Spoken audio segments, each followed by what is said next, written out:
behind the cloak. And if you stay in the mist, you gon' be soaked. So listen up, cause this hair of the dog, what's real, what ain't? Is this the fog or smog? Cause there's a difference when you breathe it in. So don't let the corporate media take you for a spin.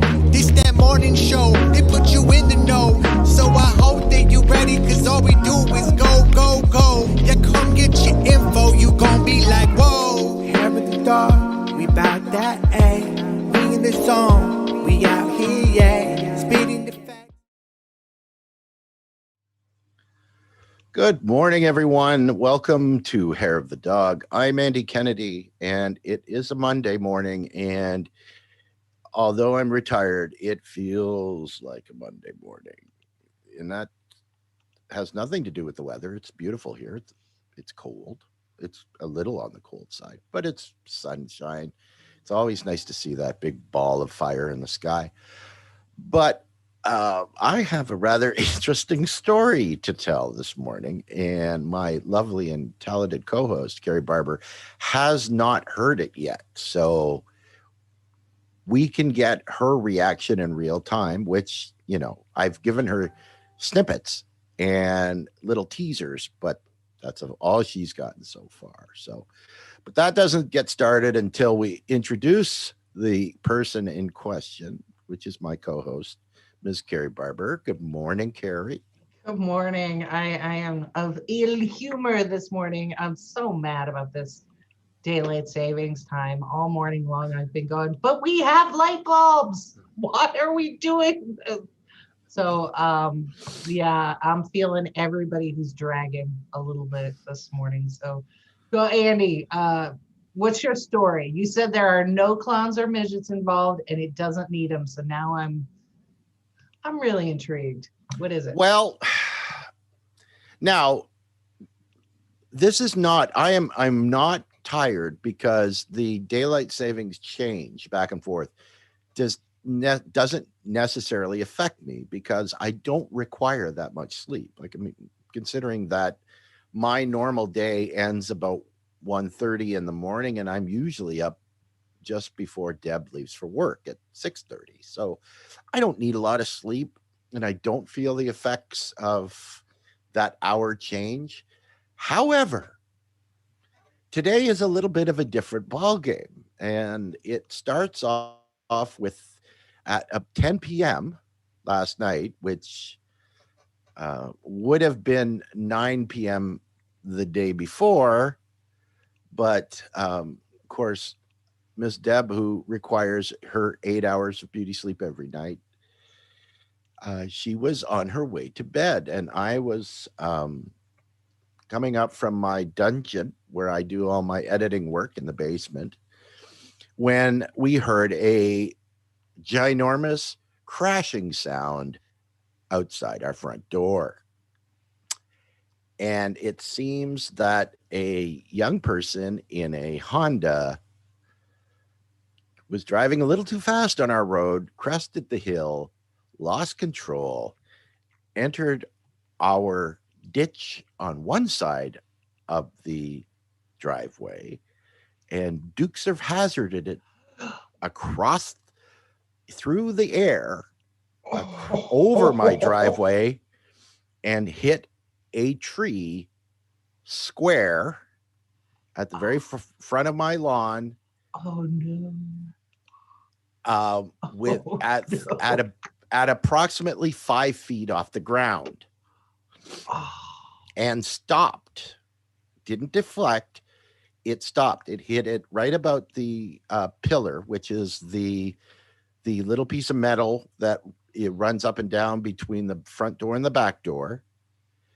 Caved in that side of the car about 16 inches and stopped dead and fell to the ground and landed on its passenger side. Oh. Where its horn decided to announce to the world at 10 o'clock at night that something had happened. Was the driver okay? Well, no. That's another story. The car hit so hard that the windshield peeled off, And so the driver was able to get out. Now, I don't think the driver was wearing his seatbelt because he was lying basically against the window, the passenger window, on the passenger side of the car and needing assistance. So, of course, Nurse Deb, Deb right there. Nurse Deb's out there helping. she's I out the door. I'm getting my phone to call 911. And then I jumped in my truck to realign it so I could turn my headlights on the accident so Nurse Deb could see what she was doing. She helped the gentleman, this young fella, out of the vehicle where he collapsed on the ground, and then administered CPR to him. And she had him in the recovery position, and he was awake, but in copious amounts of pain and could barely move. So, now, I'm not really going to talk any more about the details because, this is now an investigation. But suffice it to say, because of the impact of the vehicle to my tree, and my tree is, decidedly pissed because there's about 1.5 foot portion of bark that is now gone from that tree.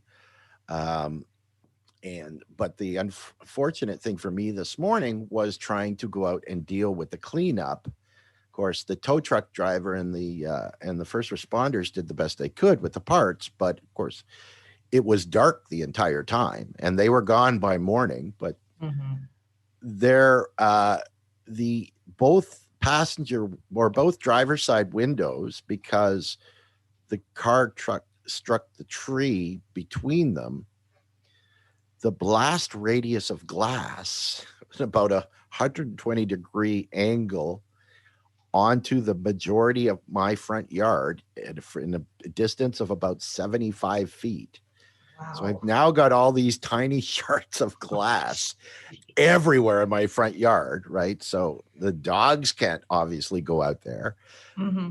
I don't know in the current environment if I'd be able to even get my lawn tractor over that without instantly puncturing any of the tires. So you got to be out there with like a fine rake cleaning up your yard this morning. Well, I would, but this is Canada, and we have crews that go around and do that. Oh God. No bootstraps for you guys. Well, I was up for most of the morning cleaning up itty bitty car parts, right? Mm-hmm. And I did find 60 cents. Well, there you go. But there was pieces of this car anyways, and this kid had to have been flying because this. Wow. Dukes of Hazzard stuff. Oh, so that's an old school reference.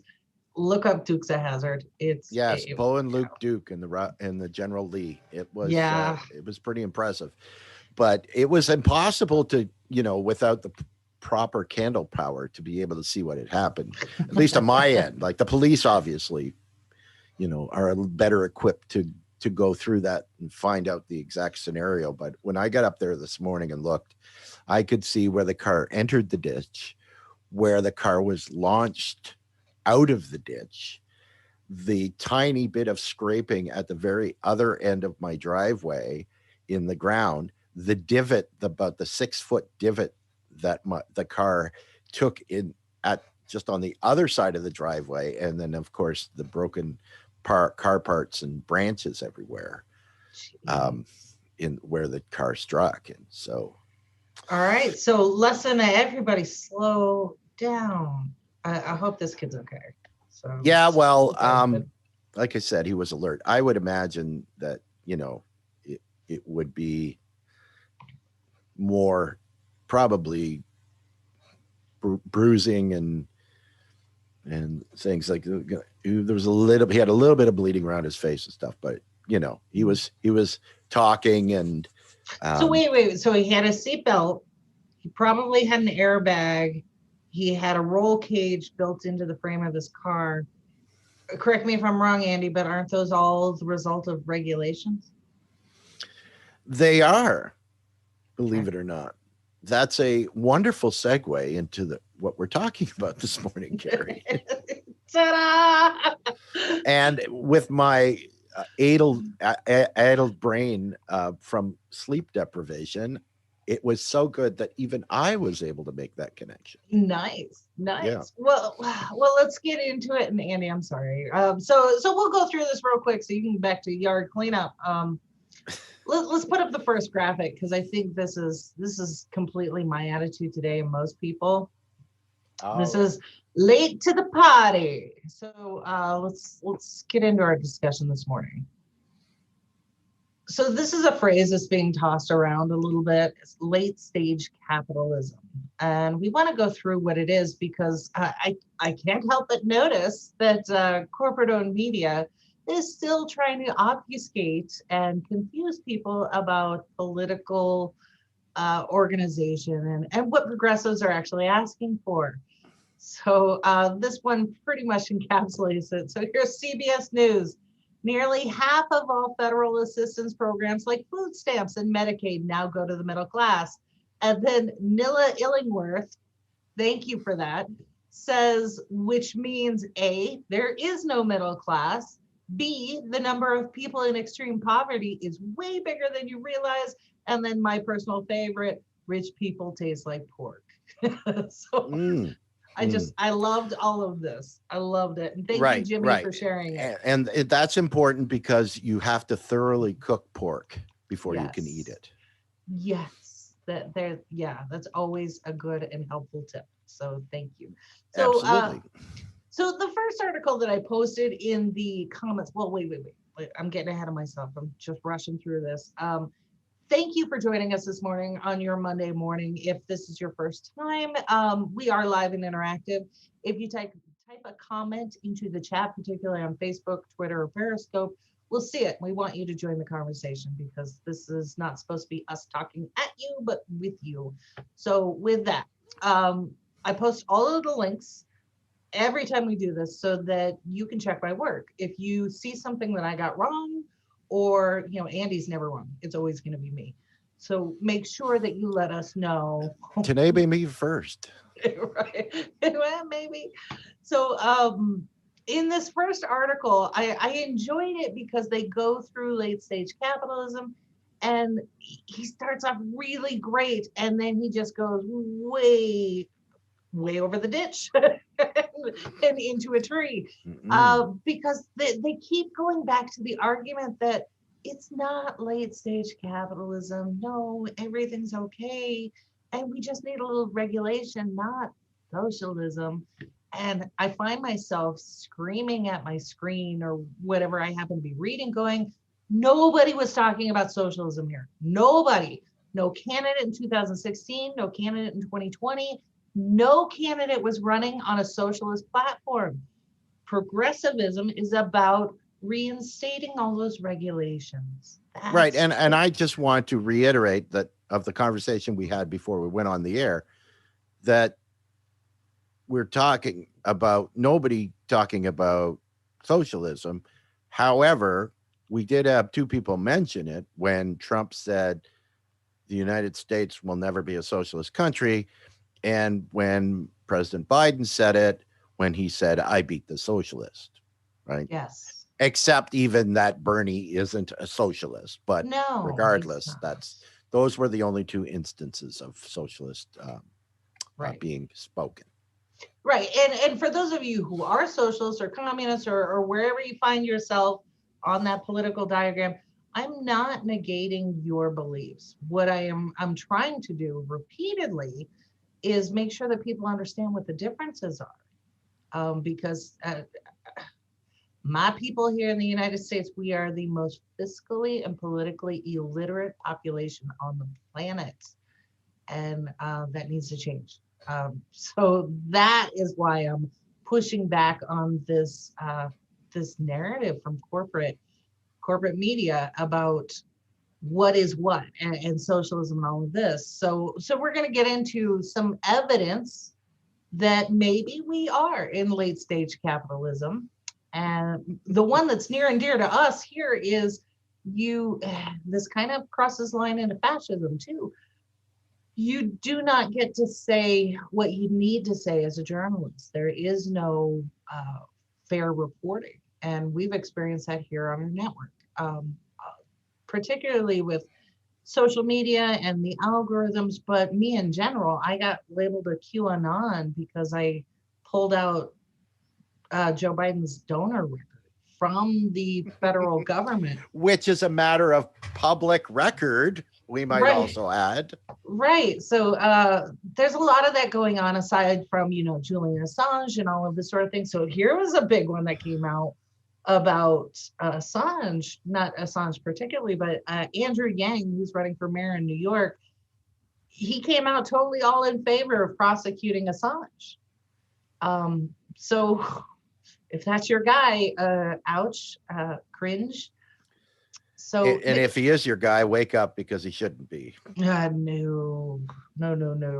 So all of these things are going to go into, maybe there is some significant evidence here that points to late stage capitalism, which late stage capitalism is nothing more than overwhelming greed, deregulation, and then when you try to find profit margin on a quarterly basis, in some pretty shady sources, right? So it's not just about business and quality and moving forward. It's about extracting every last dime from every source available. And then you're going to go after the most vulnerable. Those are the folks who, 98% of us cannot afford an attorney at $200,000 to petition our case through our failing justice system. So maybe that's where we're at. So Andy, let's get off with the homeless in America. This is the next graphic. And I thought this was particularly telling because we're starting to find evidence of huge investment companies, huge. So like this would be the investment company of Dick Cheney. A lot of, I did not find Berkshire Hathaway, but I would not be shocked. A lot of these really big Wall Street capitalist investors, we call them vulture capitalists, investing in RV parks and I never trailer heard that parks. before. Vulture capitalism. Yeah. Oh, Yeah. that's a play on venture capitalism. Yes, That's it lovely. I'm keeping that one. Well, because it accurately describes what they do, right? So Right. why would these huge corporate Wall Street banks be going after an RV park or a mobile home park? Like, so I don't know how it works in Canada, but like the lowest price home that you can get is like a really thin tin box. I don't even know that it's tin. We call it a mobile home, right? So We call it a canister where you keep your flour. right. So people actually live in these things, and some of them are really nice, especially if you get a double wide and all. They can be really nice, but they're considered extraordinarily affordable because, tornadoes will just eat them up. You get a strong wind. The reason they're so light is because it's, if you're pulling it, it's a selling feature that it's lighter and it doesn't use as much gas to get it from place to place. So the majority now are made of fiberglass, right? Well, Right, there's up a to difference certain point. between an RV, like a tow behind, and then what we're calling a mobile home. Mobile homes, the term mobile is misleading. Right, okay, so like a park model is Yes. what we would call it in Canada. Okay, yeah. In theory, you could move them, but you can't. The thing will fall apart. So particularly in warmer climates, you have, well, not always, because like Ohio, it's littered with all of these RV parks and mobile home parks. Florida, we have them here. In New Mexico, they're everywhere. Sure. And as the housing crisis, I wanted to say manufactured housing crisis, but I don't want to confuse it with manufactured home. The housing crisis went through, we've had 2 decades of this. As it got worse, you had more and more people, you can't afford a rent. And okay, so this what I thought was telling. There was a news article last night, that another one that had me yelling across the house, where they said that the the stimulus checks, the survival checks, the $1,400 would be enough for some people to pay rent for 7 months, and others not even a month. I'm like, who the hell is paying $200 in rent? Where is that? Not even in a mobile home, not even. But yeah, this is kind of the narrative that's coming out. And so, okay, this is my husband's joke, so I'm gonna give All him right. all the credit and blame. He's gonna fry for this. Right. So we were talking about the $600 that we got months and months ago, as opposed to the $1,400. And his whole response, straight face, he's like, well, the 600 was a flop, so the 1,400 is the finish. Yes. You had to see the river card, didn't you? Yeah, exactly. So I was like, wow, that was terrible and wonderful. Thank you. So was that did the small blind or the big blind? I'm never mind. Or the double wide blind. Double wide. Absolutely double wide. So this is where we're at. And when we talk about homeless in America, I immediately went to this 2015 episode of The Daily Show when Jon Stewart was still there. And I thought, oh yeah, they were talking about Fox News. And Andy, you and I have talked about this, how the definition of poor, you cannot call yourself poor in the United States if you have things like a refrigerator and a window air conditioner and a roof over your head. That means you're not poor, right? And that was their definition of it. But then when I went back to look at Jon Stewart's, I was like, damn it, because he had clips of then President Obama talking about how homeless people are primarily Black, and they're primarily homeless because they didn't have dads. And if we will just invest in parks and after school programs, then we wouldn't have a homeless crisis. Right. And I was like, and if those poor people had just made better choices. Right. So I didn't want to include that video. I did include the link at the end of my link section, but I didn't want to include it because I don't want to continue that neoliberal neocon narrative that somehow people are always making bad choices, particularly now when we have statistics, we know who people are, and this growing crisis of the working homeless, right? So these are 44%, and that was 2 years ago. I think it's even more now. 44% of people who are homeless are working, and they just can't afford rent, not a home. They can't afford rent. Well, and didn't we see the advent of those big donation bins in Walmart, which were set up for people to donate non-perishable goods to the actual people that worked in the store?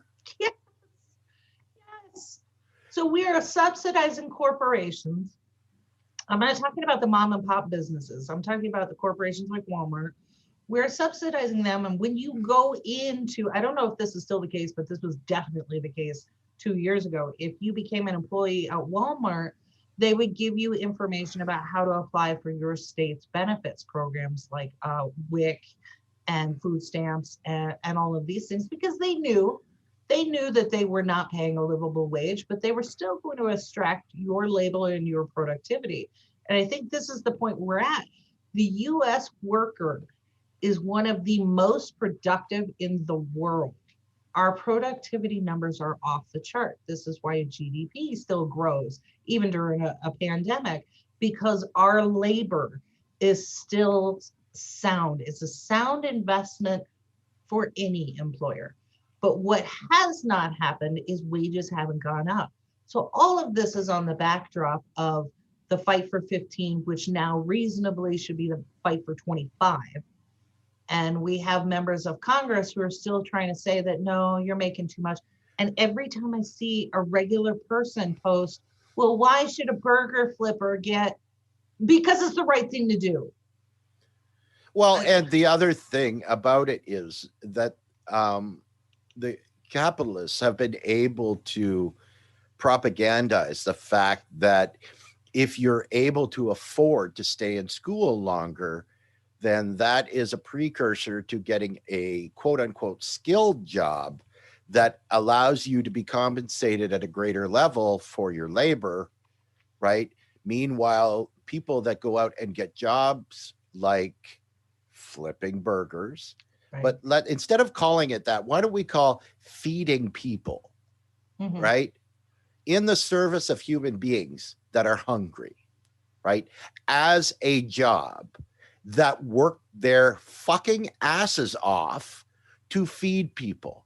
Why is that only compensated slightly at a slightly say a bit amount of somebody who is quote unquote skilled, who sits in an office, right? Mhm. That's the propaganda that America has been feeding to its people for over a century, right?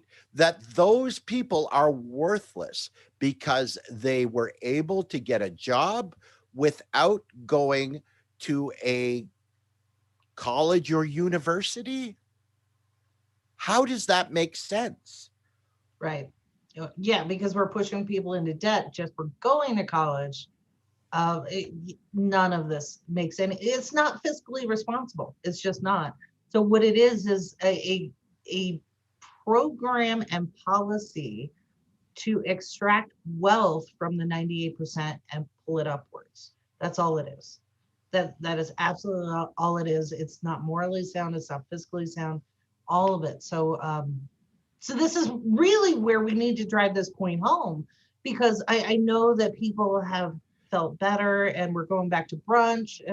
No, you cannot, because you are actually aiding in all of these policies that are nearly identical to the prior administration. It's just said in a nicer way, right? So yeah, there are still kids in cages, and in fact, the numbers came out yesterday, day before.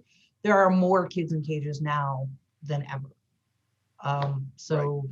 And still people drowning in student debt. yeah, yes. Which, if you recall, was a promise to Mhm. pay off a substantial amount of that by the current administration. Right.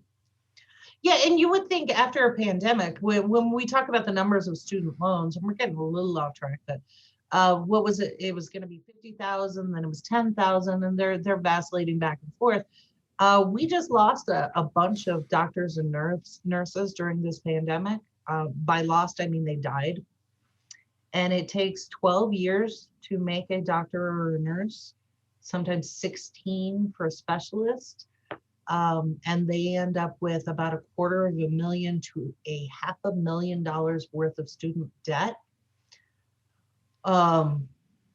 Yeah, 50,000 is not going to forgive And that. let's not mince words.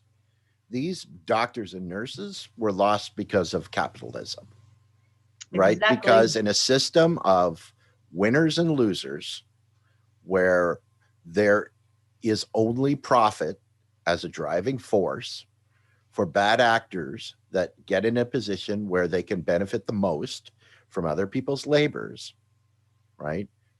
Then you have people that you lose because of quote unquote acceptable losses, right? That's not just a military term. That is a capitalist term in society. And we can look at the pandemic and understand that Americans should be willing to give up their lives for the market. That's what the capitalist mantra is, that you should be willing to give up your life to save the market, which is why people aren't getting paid to stay at home in the United States. And the numbers of people dying from COVID are so huge. Right. Well, do you remember the absolute outrage when you had, what was it, I believe it was a senator or a House member, but it was coming out of Texas, where they were saying that older folks or grandparents should be willing to give their lives and go back to stores and go Exactly shopping. what I'm talking about. Yeah, exactly. So That to me, and correct me if I'm wrong, that's a symptom and a sign of late stage capitalism. Absolutely. So Andy, this next graphic, because this is not a red state, blue state issue, this is everywhere else. This is what the homeless numbers were 2019 pre-pandemic. Excuse me.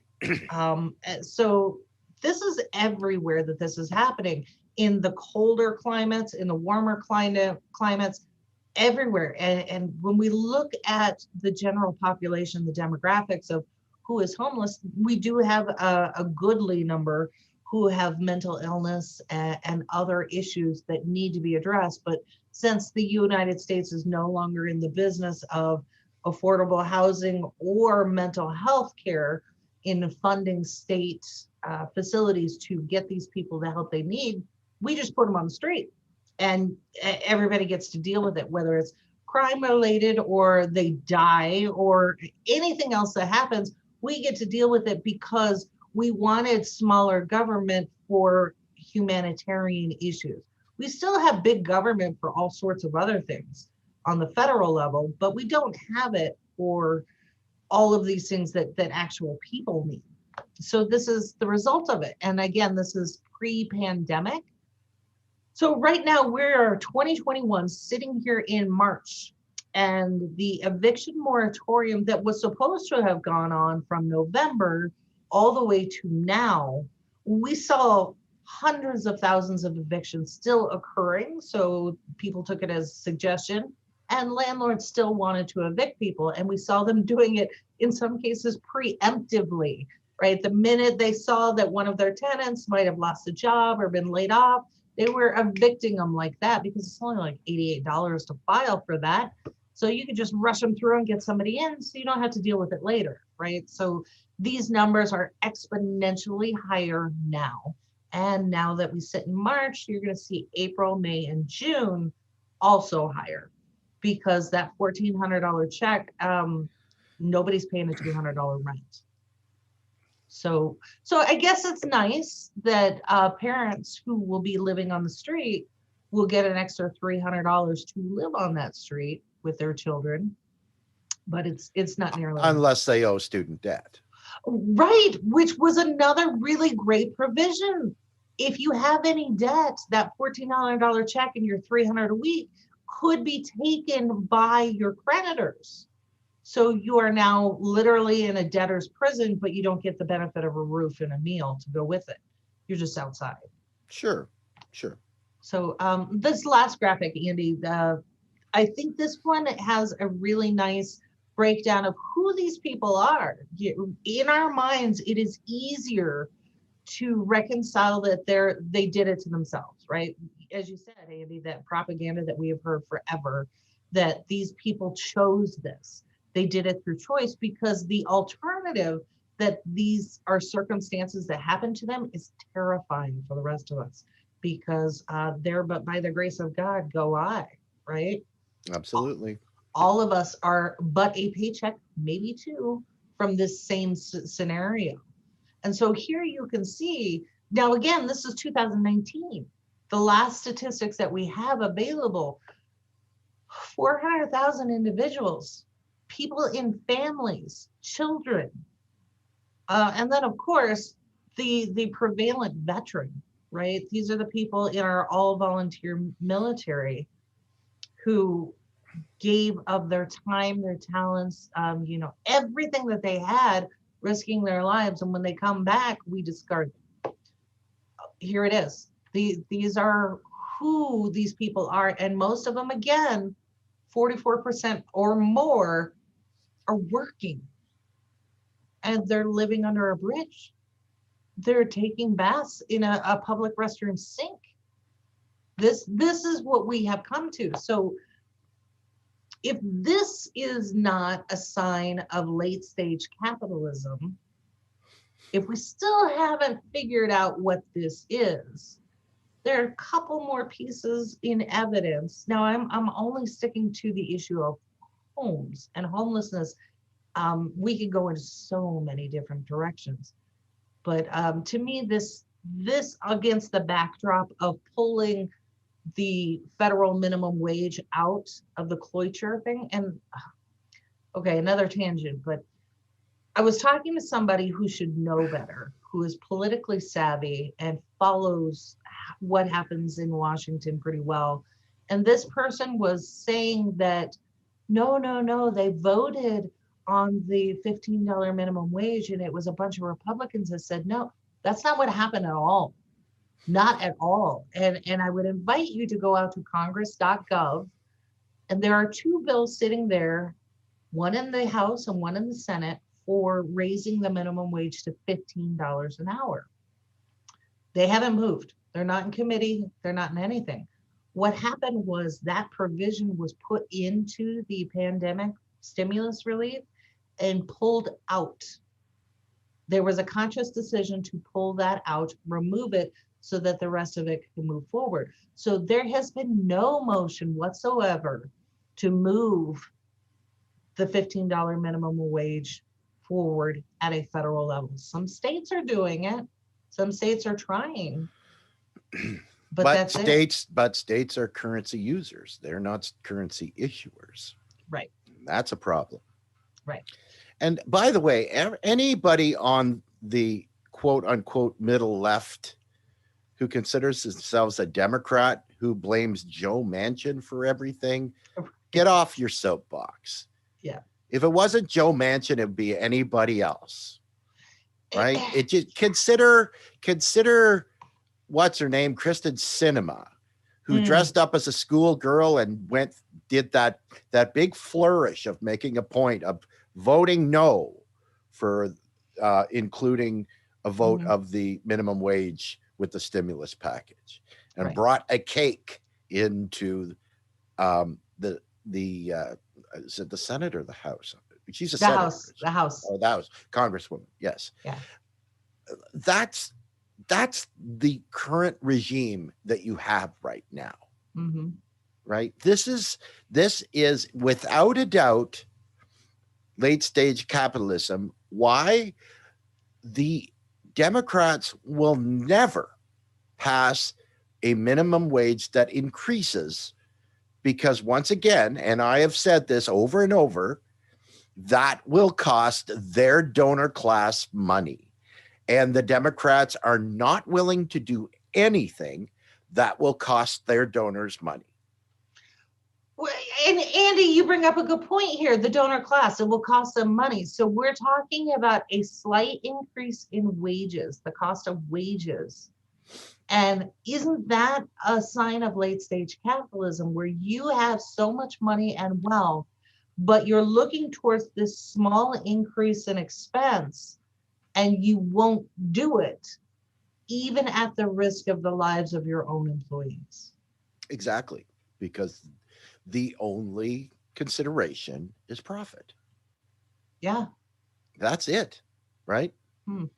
Like there's when I had a little bit of involvement at the time with what happened in 2008, not because it affected me adversely, but because of the corporation that I worked for, right? And there was an article that came out in one of the Toronto newspapers that was talking about how a few months after the initial crisis, financial crisis in 08, 09, when General Motors, who I worked for, had to cut costs substantially.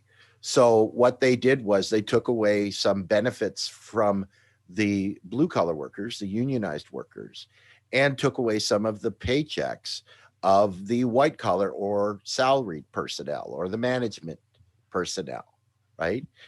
But it was just a matter of a few months later where those management white collar employees were brought back up to their previous pay. And that wasn't the case as far as the factory workers, the in-plant workers, right? That they were not getting back what they had lost. And it was only a matter of a short amount of time where they reinstituted the paychecks of the management class. And the most interesting thing in this article that was explaining this part was that General Motors was trying to get a better foothold in the market, because at the time, people that invested in that company were more apt to invest in that company if they knew that the corporation treated their workers badly. Wow. Wow. So that's us doing it, right? Well, not necessarily us. We own The donor class, Yeah. right? We will invest in your company if you put a priority on profits, and so much to the point that you treat your workers so badly, right? That's the message that this article, in a very nonchalant way, was trying to tell people. Normalizing what we call fiscally motivated genocide. Oh, it's insane. And that's we have a podcast of Macro Cheese coming out with an MMT economist by the name of Thomas Fozzi, who's originally from the UK and lives in Italy. And he is was one of his talking points was that the greatest magic trick that the capitalists were able to do was convince people that all of this is the fault of the government, right? And that the capitalists were just victims like everybody else, which is the narrative we're seeing, right? It in the saying that government needs to be small because they can't be trusted. Government is a pawn to capitalism, just like working people. Right. Well, and then that goes back to this COVID relief bill. There were $1 billion in handouts to insurance companies to provide COBRA payments, which are 10 to 20 times the monthly premium as what a worker would have had. So we're willing to give billions to insurance companies under the pretense of protecting those employees and possibly their families for about 6 months.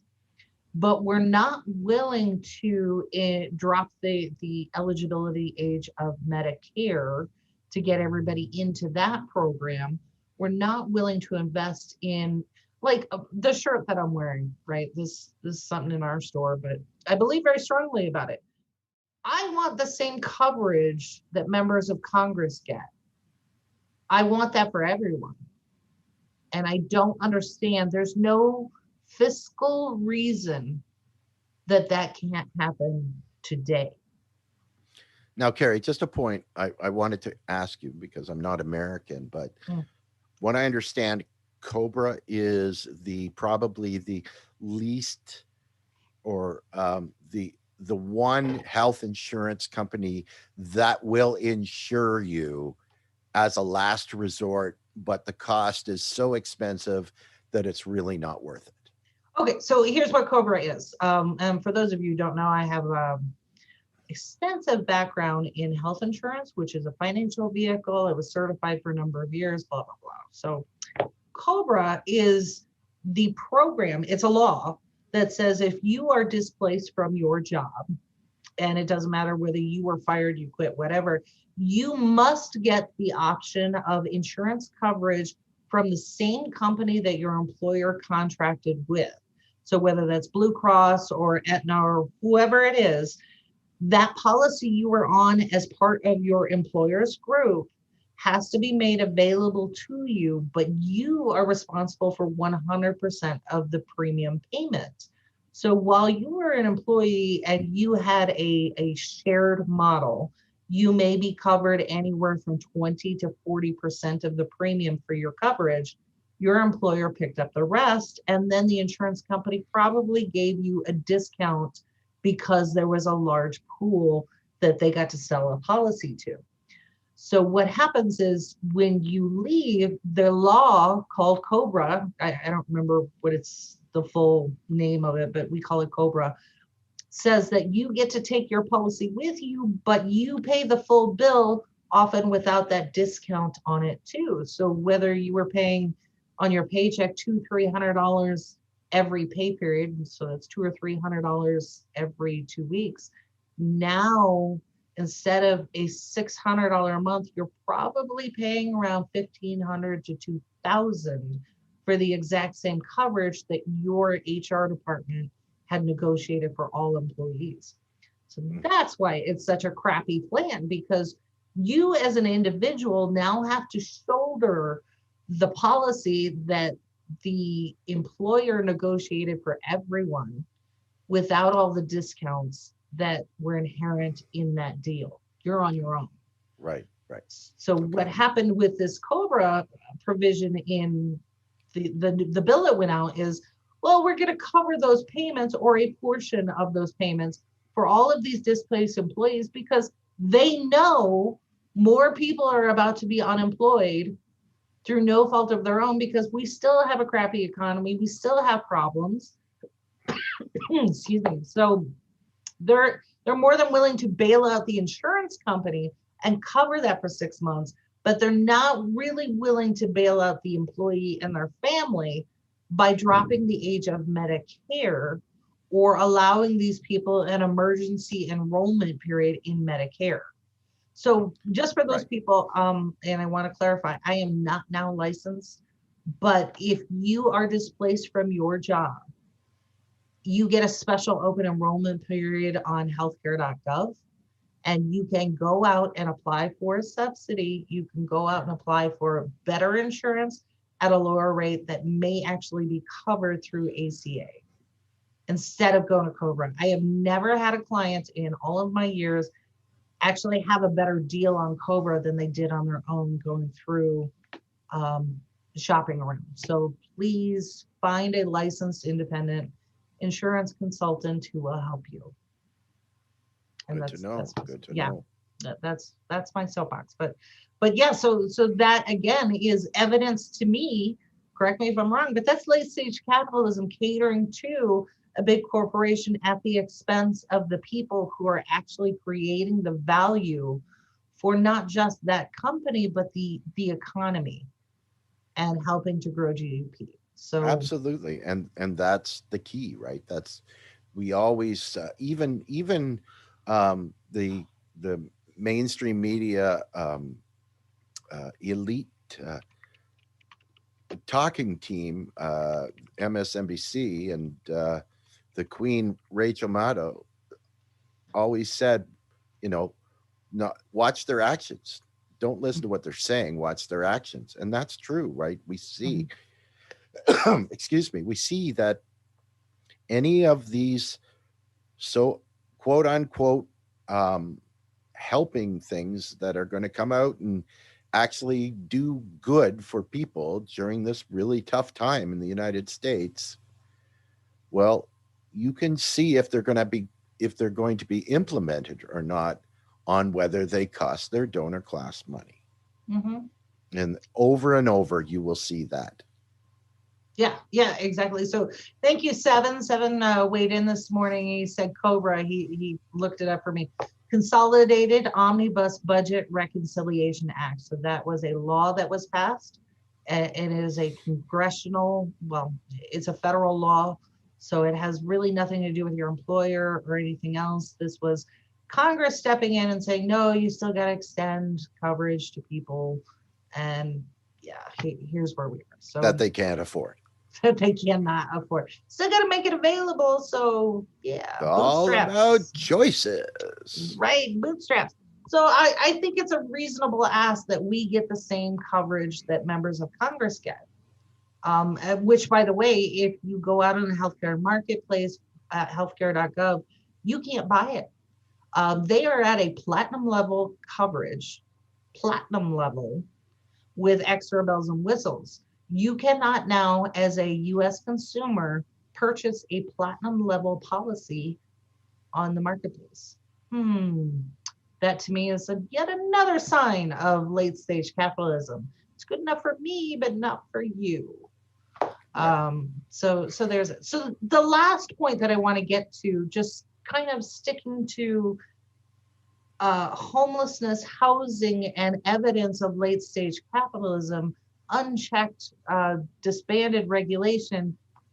I want to go back to the investment companies, these big Wall Street investment companies. We're talking billion-dollar companies who are buying up trailer parks trailer parks.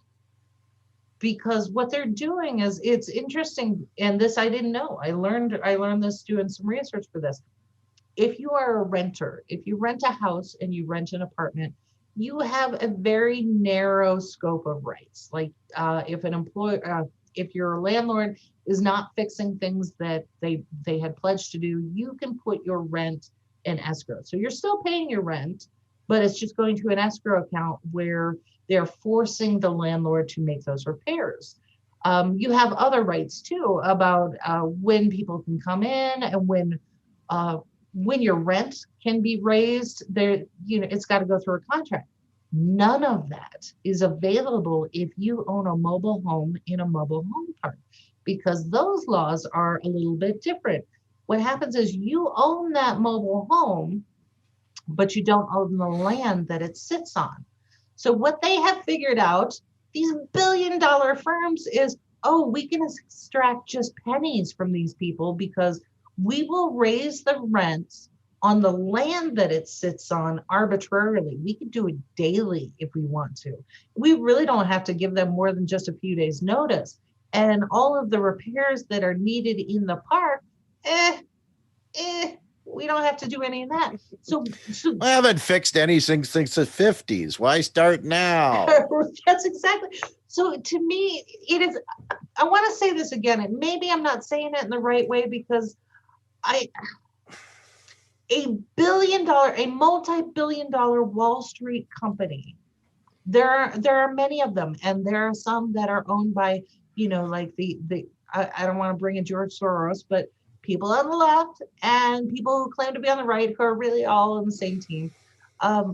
They are buying into this. These are RV parks and mobile home parks, and they are extracting pennies, literal pennies, from some of the poorest low-income people. And these are our seniors on fixed income, veterans, disabled, all of these people who are buying into the least valued home in the country. This is the last vestige before homelessness. It's what they can afford. And these billion-dollar companies are going there to extract pennies from these people. If that is not the ultimate sign that this is late-stage capitalism, I don't know what is, other than literally capturing people and selling their internal organs. Right, exactly. Yeah. That's just to reiterate that's what happens, right? If you are a capitalist, you want to see growth. You always have to see growth in your markets, right? In late stage capitalism, you are running out of markets to exploit. That's why we see a big push right now for corporations to quantify water, right? To commodify these water springs in order to corner that market, right? The one thing that keeps us all alive. These are the things that we are going to see in late stage capitalism, because all of the markets are being used up, right? And if you remember the movie The Matrix, where Agent Smith is talking to Neo, right? And describing his critique of humanity. And if you recall, he says, human beings are like a virus. That is an amazing impression. Excellent. Way to go, Andy. Thank you. Creepy intro. So Bert weighed in with a comment, and Bert says, where else where the exploited neoliberal serfs live? Under a bridge, apparently, Bert. This is where we're headed to. So wow. Okay, so then I do have a video clip that Andy has already poo-pooed for its quality. So forgive the potato quality on this one. But it's very short. And this is from a Business Insider report that was done last year. So this is just a very short clip. And Andy, he seconds my nomination. He says, and the Oscar goes to... We love your impression. So if you could, sir, good sir, can you cue that video up? It's really short. Certainly.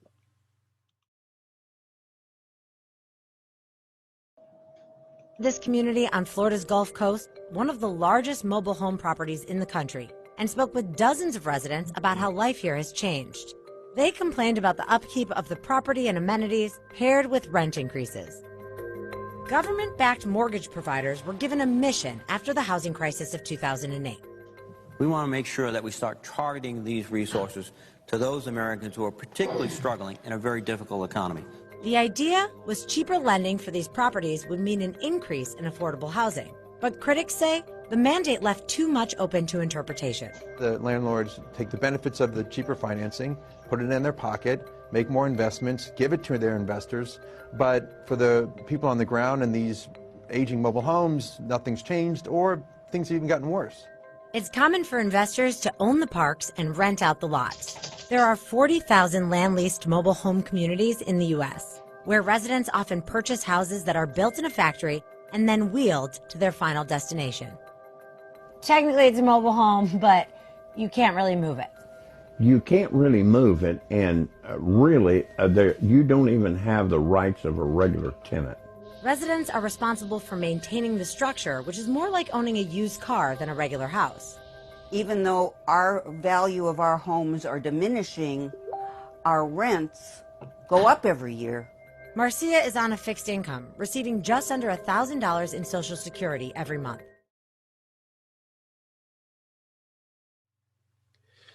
Well, Kerri, Mm. do we have an opinion on this specific video? Well, okay, so I know that it was potato quality, but I think it gets the point across pretty well.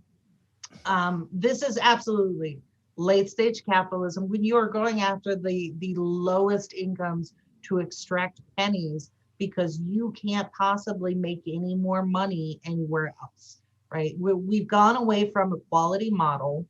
We've gone away from the integrity and US manufacturing and intellectual capital to quarterly earnings alone. And part of that is tying in the stock prices. And of course, the big story here is we have addicts. We have greed addicts who are far worse than the heroin addict in charge of government and policy. And I'm not necessarily talking about members of Congress. They are merely staff for those addicts. This is late stage capitalism where they have nowhere to go but circling down, and they're taking everyone with us, all of us with them. And what we are proposing as progressives is not socialism. It's not communism. It's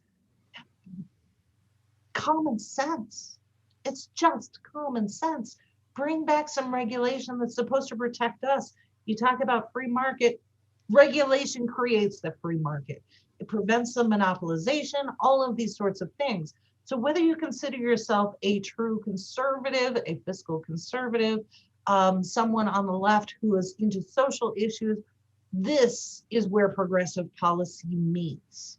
And for people to continue, particularly in corporate-owned media, to advocate against what they call socialism, every time you see that, I want you to remember that what they're actually saying is you don't matter, and you need to fall in line, and you need to suck it up and just go along to get along until it's your turn to be turned up by all of this. So this is the point that I want you to get. And we're looking at what used to be extreme examples that now are common every day. And yes, Seven, you're absolutely right. Congress are enablers because they themselves have to get all of this money from the donor class, as Andy keeps saying, in order to get reelected, right? So we need to really focus on exactly what they're saying. And then I'm going to make one last push for independent media. While we are out here at the trough of corporate media, and I know we all go to it and we hate it and we don't trust them, we are not supporting publicly funded independent media. That's this network. That's a bunch of different networks and a bunch of journalists out there. For as little as $1 a month, you could change the entire landscape, not just for journalism, but for politics and these kind of conversations that we're having at a national level. So I would ask you, I know that right now we're during a pandemic and all of just $1 a month can make a huge difference for status quo, for all of these journalists who are doing great things, pushing back on this corporate. And I know it's working. I know it's working because they would not be writing articles trying to dissuade you from recognizing late stage capitalism if it wasn't working. This is Right, our exactly. And you wouldn't have the only platforms that we have available to us to disseminate information. You wouldn't have those corporations that control those platforms, fixing algorithms and trying to silence us if it wasn't having an effect, right? We went through the last 5 years where twice the obvious most popular politician in the United States, who was Bernie Sanders, being just completely ignored by mainstream media because they understand that they can't, because that narrative is counter to theirs, right? Yet we still saw these absolutely massive rallies of people that were sick and tired, that have come to an understanding about how America is so corrupt, that they were still getting the word, that they were finding ways to get word to one another that this is the way we have to gather in our groups in order to try to get back power in the only way that we know how, with our numbers, because it's the only advantage that we have in this society, right? This late stage capitalism, which I believe, and a lot of the experts, the political science experts, believe is basically devouring itself. It will eventually get to a point where it can no longer be sustained, and it will end, because it just has to. Yeah. There's a couple different ways it could end, and none of them are really good for regular folks. Well, and let's reiterate the words of John F. Kennedy when he said, those that make peaceful revolution impossible make violent revolution inevitable. Sure. And that's a very strong possibility in a world where the powers that be will not relinquish it, because eventually people will need to just in order to survive. And it won't matter what mainstream media tells them if they can't find enough food to feed their families. Right. And that's a scary thought, but unfortunately, that might just be the game. Yeah, very well said. So I think that's it for us today. Just today is a significant date. Today, all the effort and work for the Siemens school district in Topeka, this evening, they will be holding a community conversation. And for those who are not aware, check out the hashtag rename Siemens Schools, SEAMEN schools. This is a school district where the students, it had long been rumored that the school district was named after not just a Klans member, but Cyclops level member of the Klan. Like true believer, all of that sort of thing. So they want to change the school name, not erase the history, but say, okay, let's not continue to evoke this gentleman. Let's move forward with something else. And of course, there are people in the community who are afraid of change. And then there are others who are openly embracing that Klan racism mentality. So the students are leading this particular push. So we support them 100%.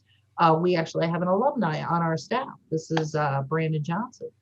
So what happens today is going to be significant, and we hope the momentum carries forward so that this particular community can make a positive change, show the rest of the world that they are actually better than what had come before them. So we'll keep you posted on that. And then on the 26th, we have Rome, who was featured on Fox News in Detroit, who's doing a community outreach, giving out clothing and materials and things to homeless people, as well as bringing the community together for a free cookout. Because, as we've said here, Rome says it's about us. And when it comes to the failure of the people who are supposed to represent us, it always falls back to just us. So we applaud his effort, and we'll have more from that. In fact, I'm trying to get Rome up early to be on our show next week. So good luck with that. We'll see how that goes. But yeah, that's it for me. Andy, go ahead, take us out.